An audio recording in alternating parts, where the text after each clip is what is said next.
Nós estamos na série expositiva dos nossos cultos da manhã, da carta aos Efésios.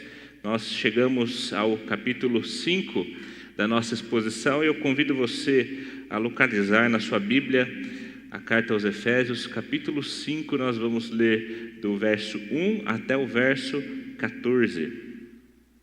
E o tema da nossa reflexão desta manhã, baseado em Efésios 5, é vivendo na luz. Vivendo na luz. Efésios capítulo 5, do verso 1 ao 14, diz assim a palavra do Senhor. Portanto, sejam imitadores de Deus como filhos amados, e vivam em amor, como também Cristo nos amou e se entregou por nós, como oferta e sacrifício de aroma agradável a Deus. Que a imoralidade sexual e toda impureza ou avareza não sejam nem sequer mencionadas entre vocês, como convém a santos. Não usem linguagem grosseira, não digam coisas tolas nem indecentes, pois isso não convém. Pelo contrário, digam palavras de ação de graças. Fiquem sabendo disto: nenhuma pessoa imoral, impura ou avarenta, porque a avareza é idolatria, tem herança no reino de Cristo e de Deus. Não se deixem enganar com palavras vazias, porque a ira de Deus vem sobre os filhos da desobediência por causa destas coisas. Portanto, não participem daquilo que eles fazem, porque no passado vocês eram trevas, mas agora são luz no Senhor. Vivam como filhos da luz, porque o fruto da luz consiste em toda bondade, justiça e verdade, tratando de descobrir o que é agradável ao Senhor. E não sejam cúmplices das obras infrutíferas das trevas, pelo contrário, tratem de reprová-las, pois aquilo que eles fazem em segredo é vergonhoso até mencionar. Mas todas as coisas, quando reprovadas pela luz, se tornam manifestas, porque tudo que se manifesta é luz. Por isso é que se diz: desperte você que está dormindo, levante-se dentre os mortos, e Cristo o iluminará. Palavra do Senhor. Amém? Amados, quando nós falamos da obra de Cristo, a nova vida que nós temos em Cristo, nós estamos conversando sobre algo amplo, nós estamos falando de uma transformação completa na nossa vida. Nós estamos caminhando ao longo desse semestre na exposição da carta aos Efésios, já estamos da metade para o fim da carta e nós vimos vários estágios do apóstolo Paulo nos ministrando sobre a obra de Cristo. O apóstolo abre a carta falando sobre o plano da salvação, a salvação pela graça e não somente pelas obras, que essa obra de salvação derrubou um muro imenso de separação que existia entre judeus e não judeus.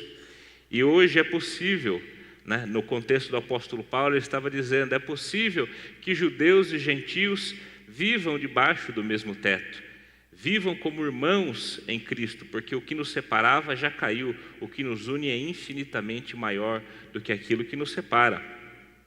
Com isso nasce a igreja, e nós temos uma grande explanação sobre a igreja na carta aos Efésios. A carta aos Efésios é uma das cartas do Novo Testamento que mais nos traz conhecimento e profundidade a respeito da igreja universal de Cristo. E saindo da explanação de Paulo sobre a igreja, ele chega sobre a conduta, sobre a santidade na vida. E desde o capítulo 4, nós estamos conversando sobre aspectos da santidade. E quando nós chegamos no capítulo 5, ele vai fazer um paralelo entre os filhos da luz e os filhos das trevas. Qual é a diferença? Como vivem aqueles que estão na luz e como vivem aqueles que estão nas trevas. Então perceba que nós temos um caminho a percorrer. Quando nós falamos da nova vida em Cristo, nós não podemos ter em mente que é algo simples, que é uma obra de salvação que nos salvou e pronto e acabou. Nós precisamos ter dimensão de que essa obra é completa, de que essa obra é profunda e que essa obra atinge todas as áreas da nossa vida. Com a redenção na cruz, com a salvação, com a nova vida em Cristo, com a vida em igreja e com a santidade na vida do crente. Então, nesta porção da palavra, o apóstolo inicia: sejam imitadores de Deus, como filhos amados, como filhos que se parecem com o Pai. Perceba que interessante, nós devemos imitar quem? Nós devemos imitar a Deus. Como nós imitamos a Deus? Vivam em amor como também Cristo nos amou. O amor é marca daqueles que vivem a vida de Cristo e se entregou por nós como oferta de sacrifício e aroma agradável a Deus. Ou seja, a mesma forma de vida que Cristo viveu, o mesmo amor que Ele teve, o amor de entrega total, o apóstolo está nos convidando a viver dessa forma. Eu quero rapidamente refletir com vocês sobre dois aspectos principais que aqui nesta porção da carta o apóstolo nos levanta. O primeiro aspecto é que a nova vida em Cristo implica que nós devemos deixar algumas práticas. Essa nova vida de santidade que Deus espera de mim e de você, para imitarmos a Deus como filhos amados, nós precisamos deixar algumas práticas. E o que deixar? O apóstolo inicia mencionando que a imoralidade sexual, toda impureza ou avareza não sejam nem sequer mencionadas entre vocês, como convém a santos. Aqui o apóstolo está falando de imoralidade sexual. Essa palavra no grego é a palavra porneia, que deu origem à palavra que nós, no nosso contexto atual, pornografia. E quando nós falamos dessa palavra porneia, traduzida aqui como imoralidade sexual, ou talvez numa versão mais antiga, impudicícia, quer dizer todo tipo de imoralidade sexual. Isso abrange prostituição, isso abrange adultério, isso abrange sexo fora do casamento, isso abrange incesto, isso abrange abuso sexual. É uma palavra muito ampla. Ou seja, todo tipo de pecado sexual está dentro do que aqui nós temos traduzido no português, imoralidade sexual ou porneia.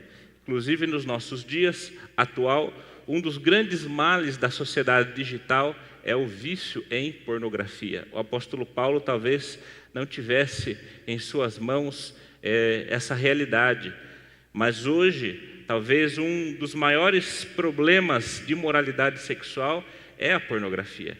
Certa vez estava ouvindo um psicólogo falando num podcast, dizendo que no consultório ele preferiria receber alguém que tinha vício em cocaína do que um viciado em pornografia.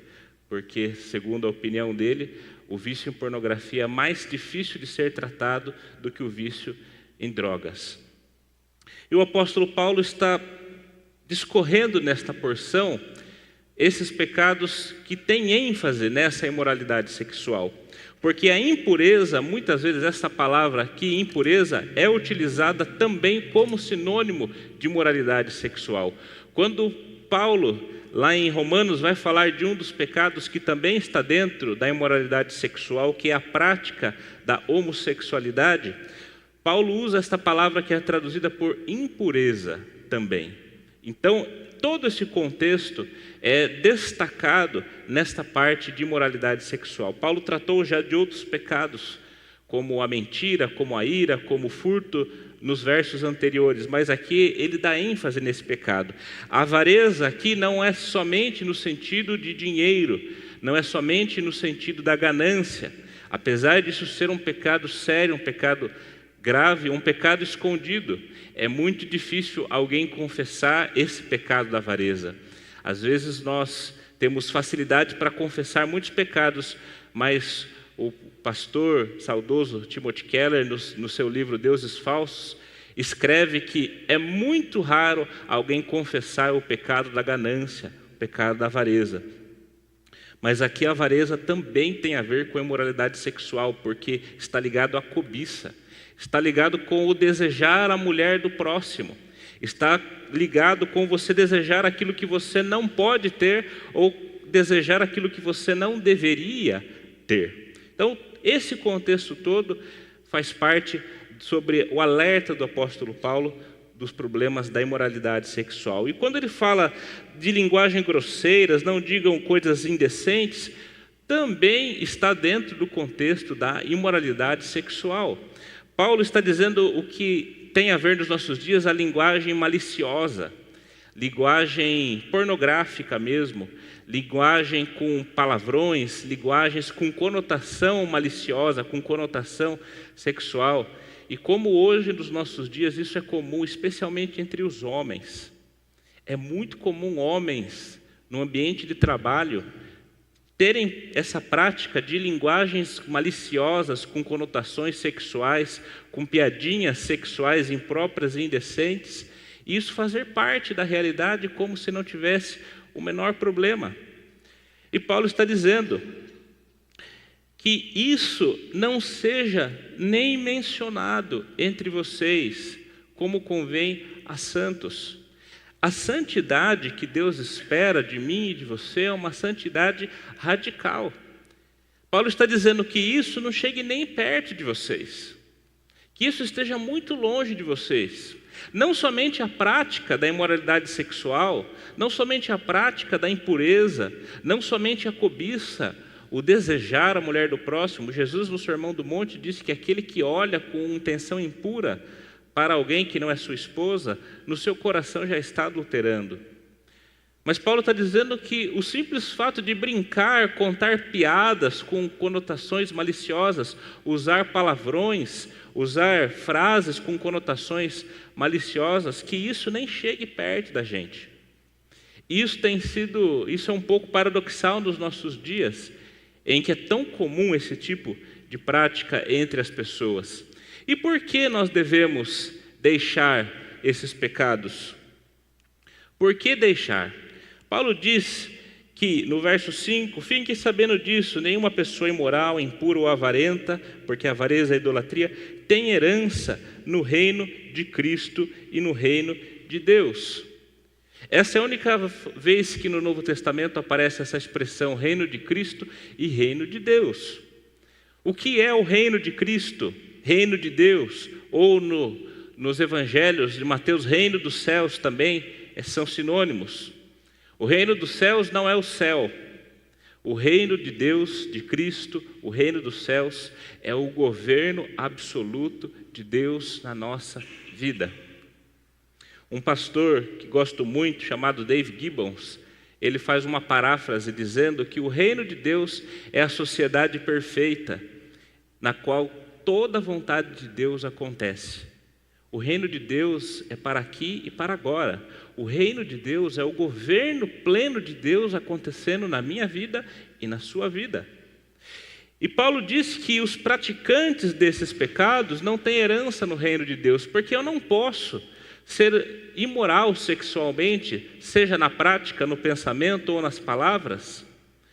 Isso também abrange os outros pecados do capítulo anterior. Eu não posso ter essas práticas e desejar o governo de Deus na minha vida, e querer que Deus governe a minha vida sem eu abandonar esses pecados. E olha que interessante essa palavra, não tem herança no reino de Deus. Amados, quem tem herança? Quem recebe uma herança? Quem recebe herança é um herdeiro, e herdeiros são os filhos. Paulo está dizendo aqui para a gente: sejam imitadores de Deus como filhos amados. Se o filho não imita o pai, o filho não tem herança com o pai. Porque se o filho não imita o pai, se o filho não é parecido com o pai, ele não age como filho de Deus, ele age como filho das trevas. O que vai nos dizer se nós somos filhos de Deus ou não, não é o que nós confessamos entre quatro paredes, mas é a nossa ação externa que vai nos dizer se nós somos de fato filhos de Deus ou não. Jesus nos alertou sobre isso também no Sermão do Monte, Mateus capítulo 7, que pelos frutos nós vamos conhecer a árvore. Nós não enxergamos a raiz da árvore. Mas nós sabemos se essa árvore é boa ou não pelos frutos que ela dá. Então, eu não sei da sua fé, você não sabe da minha fé dentro de casa, entre quatro paredes. Mas pela minha conduta externa, você vai poder dizer se eu sou de fato um filho de Deus, um herdeiro do reino de Deus ou não. E olha que interessante. No verso 6, Paulo diz: não se deixe enganar com palavras vazias, porque a ira de Deus vem sobre os filhos da desobediência por causa dessas coisas. Aqui é um outro sinônimo, filhos da ira ou filhos da desobediência. Quem não é herdeiro do reino, ou seja, filho de Deus, Paulo está chamando que é um filho da desobediência. Não dá para ser filho de Deus e filho da desobediência ao mesmo tempo. Nós precisamos optar se seremos filhos de Deus ou filhos da desobediência. E ele diz: não se deixe enganar com palavras vazias. Por que será que Paulo estava dizendo não se deixe enganar com palavras vazias? Porque o ensinamento de Paulo no Novo Testamento foi mal interpretado muitas vezes. Existe um falso ensinamento chamado de antinomismo, que foi muito comum nessa época do Novo Testamento, e esse ensinamento, ele dizia que a prática da lei e dos princípios morais da lei não eram mais importantes. Porque Cristo já havia vindo, e segundo a pregação de Paulo, a salvação vem pela graça e não pelas obras da lei. Portanto, a lei não vale nada, não precisamos seguir lei nenhuma, vivamos como quisermos, porque o que importa é sermos salvos pela graça. E esse ensinamento foi muito forte no primeiro século, nesse contexto do Novo Testamento. E Paulo está dizendo: não se deixe enganar com palavras vazias. Por quê? Porque a ira de Deus é uma realidade. A ira de Deus vem sobre os filhos da desobediência. Então esses falsos ensinamentos de que não importa o pecado, porque a graça cobre multidão de pecados, onde abundou o pecado, superabundou a graça, então pequemos. Paulo reprova esse tipo de pensamento em Romanos. Claro que não. Como podemos viver no pecado nós que fomos resgatados do pecado? Amados, isso tem tudo a ver com o nosso contexto, porque quando nós falamos especificamente hoje de moralidade sexual, quando nós falamos, por exemplo, que o sexo é um presente de Deus para ser desfrutado apenas dentro do casamento, qual é a primeira coisa que vem na mente da sociedade contemporânea? Mas nós estamos no século 21. Mas esse pensamento é terrivelmente retrógrado. Olha, você está preso no passado. A sociedade evoluiu. Hoje não existe mais isso. Amados, esta é a palavra de Deus para a nossa vida hoje, em 2023. Não se deixe enganar com palavras vazias. A sabedoria deste século, deste mundo, é uma sabedoria vazia. Não se deixe enganar com esse papinho de que isso é um pensamento retrógrado, que hoje a sociedade já está muito mais evoluída. A palavra de Deus é a mesma e não muda. Independente de como a nossa sociedade está, os princípios de Deus e a vontade de Deus para a nossa vida continuam sendo os mesmos. Não se deixe enganar, porque a ira de Deus vem sobre os filhos da desobediência. Porque nós cremos num Deus que é santo, santo, santo, e não pode ter comunhão com o pecado. O pecado é sério, e Deus quer que vivamos em santidade. Afinal, nós somos da luz. Verso 8, no passado vocês eram trevas, mas agora são luz no Senhor. Vivam como filhos da luz. Esse é o primeiro aspecto, nós devemos deixar algumas práticas. Só que existe um segundo aspecto. Nós devemos adotar outras práticas. A nossa mudança de identidade envolve não somente aquilo que nós deixamos de fazer, mas envolve aquilo que nós começamos a fazer. Infelizmente, o cristão muitas vezes é conhecido somente por aquilo que ele não pode fazer. E pouco conhecido por aquilo que ele de fato faz. E Paulo está dizendo aqui que muito mais do que deixar de fazer algumas coisas, nós devemos adotar algumas práticas. Nós somos filhos da luz. Verso 8. Vivam como filhos da luz. Ser e viver andam totalmente juntos na vida do cristão.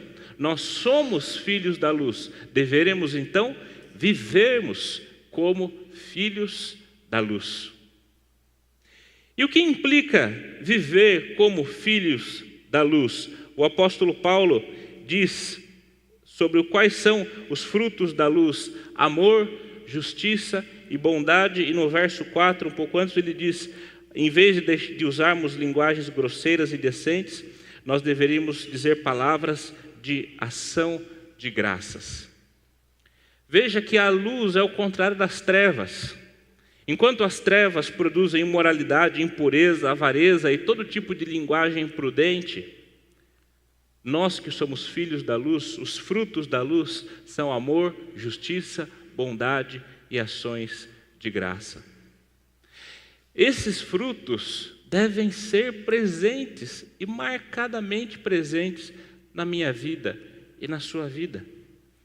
E olha que interessante, quando Paulo fala vivemos com ações de graça, isso é o contrário do que dizer palavras indecentes, imorais ou palavras torpes. Paulo está dizendo, você deve usar a sua boca e a sua língua para o bem e não para o mal. Isso é a mesma lógica que ele está trabalhando desde o capítulo 4. Aquele que furtava, não furte mais, antes use as suas mãos para o bem. As mãos que eram usadas para fazer o mal, use essas mãos para o bem. Amados, uma das formas primordiais de se vencer o pecado é através da prática da virtude. Perceba isso é um entendimento que não é tão forte, mas precisa ser convicção do nosso coração.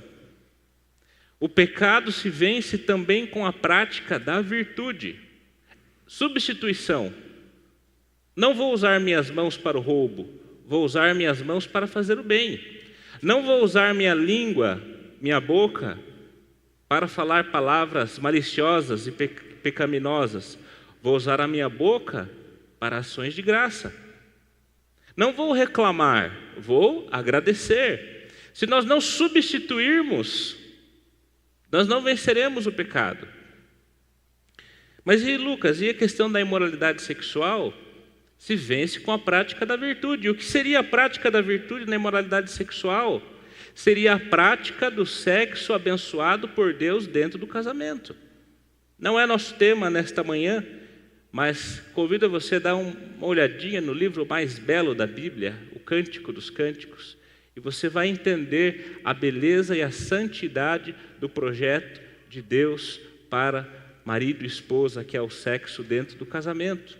A prática da virtude nos ajuda a vencer a prática da imoralidade. Quando nós usamos nossa boca para o bem, e Tiago na sua carta vai dizer, não pode uma mesma fonte jorrar água doce e água amarga. Você precisa decidir se sua boca vai ser fonte de bênção ou de maldição. Como com a mesma boca você bendiz ao Senhor e amaldiçoa o seu irmão? Isso é impossível.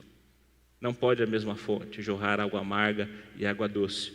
Não pode a mesma boca dizer grosserias, dizer palavrões, dizer palavras maliciosas, xingar, reclamar, e a mesma boca agradecer e dar graças ao Senhor. Amados, a gratidão nos leva à satisfação. Não é o contrário. Não é a satisfação que nos leva à gratidão. Guarde isso no teu coração. A gratidão nos leva à satisfação. Se eu sou uma pessoa que agradeço a Deus, que reconheço tudo que Deus tem feito de bom na minha vida, que reconheço que Deus me deu uma esposa maravilhosa para amar, e agradeço a Deus pela esposa que Deus me deu, eu vou estar satisfeito com a minha vida, com os meus bens, com a minha família e com a minha esposa. E essa prática vai me trazer satisfação. E me trazendo satisfação, eu vou deixar de lado a cobiça e o desejo incontrolável da carne. O desejo pecaminoso e incontrolável da carne. Vou deixar a avareza, a ganância de lado, por quê? Porque eu estou grato e satisfeito pelos bens, pela casa, pelo carro, pelo trabalho que Deus me deu. Eu vou deixar a cobiça e a moralidade sexual de lado e o cobiçar a mulher do próximo, porque eu vou estar grato, satisfeito com a esposa, o marido que Deus me deu. Nós não podemos simplesmente olhar para pecados e falar, isso eu não posso fazer, ponto final. Não, é incompleto. É uma vírgula. Isso eu não devo fazer, vírgula, eu devo fazer isso. A prática do amor, da justiça, da bondade nesse nosso contexto e as ações de graça. São práticas que nós precisamos adotar. E o que mais? Verso 10. Tratando de descobrir o que é agradável ao Senhor. Olha que interessante. Paulo não cita uma lista e acabou sendo essas 4 coisas. Amor, justiça, bondade e ações de graça. Você ticou as 4 na sua lista de afazeres, acabou. Não. No verso 10, Paulo diz, tratem de descobrir o que mais. Quais outras práticas, quais outras virtudes devem fazer parte do meu dia a dia? Quais outras virtudes são frutos da luz? Descubra. Como eu descubro? Simples, leia a palavra. Leia a palavra de Deus, medite na palavra de Deus. Entenda a boa, perfeita e agradável vontade de Deus que está revelada neste livro perfeito que está aí na sua mão, que você tem livre acesso. Todas as vezes que nós nos debruçamos na palavra, nós estamos dizendo, Senhor, o que do céu o Senhor quer revelar na terra hoje? Senhor, qual vontade boa, perfeita e agradável do Senhor o Senhor quer revelar a mim hoje? Senhor, qual virtude eu preciso praticar hoje e o Senhor quer me revelar na Tua palavra? Jesus, ao se despedir dos seus discípulos, no capítulo 15 de João, ele diz, eu não chamo vocês mais de servos, porque o servo não sabe o que faz o seu Senhor, mas eu chamo vocês de amigos, porque tudo que meu Pai me revelou, eu revelei a vocês. Olha que privilégio! Nós somos chamados de amigos de Jesus, amigos de Deus. Por quê? Porque nós podemos conhecer tudo que Deus quer revelar para nós, e está aqui na minha mão, na sua mão. Temos usado esse privilégio, sim ou não? Temos descoberto qual é a vontade de Deus para nós, sim ou não? Quer entender a vontade de Deus para a tua vida? Quer entender qual forma você pode viver que vai agradar a Deus? Está aqui, está aí na sua mão. O que mais? Trate de descobrir. Esse é o mandamento do apóstolo Paulo. Trate de descobrir. Tratemos de descobrir. Leiamos, meditemos, estudemos. Tratemos de descobrir aquilo que Deus quer para a nossa vida. Adotando algumas práticas, filhos da luz vivem dessa forma. E eu finalizo, amados, para a nossa vida, sendo luz para as trevas. Olha o que diz os últimos versos do nosso texto. Não sejam cúmplices nas obras infrutíferas das trevas. Pelo contrário, tratem de reprová-las. No verso 12, pois aquilo que eles fazem em segredo é vergonhoso até mencionar, mas todas as coisas, quando reprovadas pela luz, se tornam manifestas, porque tudo que se manifesta é a luz. Por isso é que se diz, desperte, você que está dormindo, levante-se dentre os mortos e Cristo o iluminará. Reprovar o pecado, revelar o pecado, manifestar o pecado e despertar para Cristo. A exortação da palavra do Senhor para nós desta manhã é, ser luz nas trevas significa olhar para a nossa prática de pecado e reprovar, dizer, não. Eu não quero mais viver dessa forma. Não é isso que Deus tem para mim. Não é isso que um filho de Deus, um filho da luz vive. Essas práticas são práticas de filhos da desobediência. São práticas de filhos das trevas. E a palavra diz que a ira de Deus vem sobre os filhos da desobediência. Reprovar o pecado, manifestar, revelar os pecados escondidos. Quando nós nos propomos andar na luz, até mesmo os pecados escondidos do nosso coração vêm à tona. O que está encoberto, escondido do meu e no teu coração que precisa ser revelado? A palavra que é luz para nós vai nos revelar vai trazer à tona os pecados escondidos que nós temos. E a exortação final, essa palavra de Paulo, desperte, você que está dormindo, levante-se dentre os mortos e Cristo iluminará. Isso não é uma citação das Escrituras. Não tem nenhum texto na Escritura que esteja dessa forma. Provavelmente isso é um hino. Provavelmente é um hino cantado lá no primeiro século do cristianismo. E Paulo aqui está trazendo à memória, nós nas nossas igrejas, na comunidade, nós cantamos um hino. Deixa eu trazer à memória esse hino para você. Desperte, você que está dormindo. Você que está vivendo nas trevas. Você que entende quem é Jesus, mas ainda não se deu conta que precisa viver de uma forma diferente. Você que foi salvo pela graça de Cristo. Você que entendeu que pela sua própria força você nunca alcançaria a salvação. Porque a salvação é obra de Deus, a salvação vem de cima para baixo, a salvação é unicamente pela graça de Jesus, mediante a fé. Você que entendeu isso, mas não entendeu que não para por aí. Você que entendeu a salvação, mas está vivendo como se estivesse dormindo, acorde, desperte, porque tem uma vida extraordinária esperando por você. Desperte para viver este extraordinário. Desperte para ver a luz de Cristo iluminando o teu coração. Que Jesus nos abençoe a vivermos na luz, hoje e sempre. Amém?